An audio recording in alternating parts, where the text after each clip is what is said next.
السلام علیکم، آپ دیکھ رہے ہیں راجپوت نیوز HD۔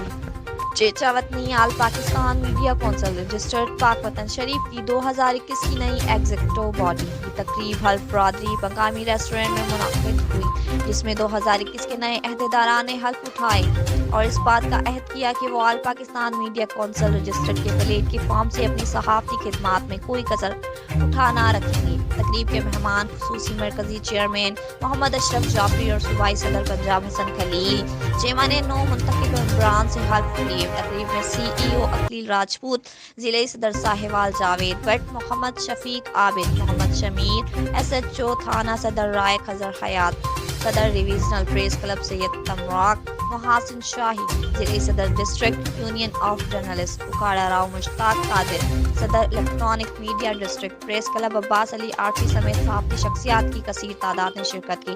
اس موقع پر صوبائی general secretary press club unity of Punjab Syed Hassan Abbas Bukhari نے حلف برادری کے بعد تعریفی اسناد اور سرٹیفکیٹ بھی تقسیم کیے اور معزز مہمانوں کی دستہ بندی بھی کی گئی۔ Report Muhammad Sial, Rajput news Pakistan, deputy executive Punjab.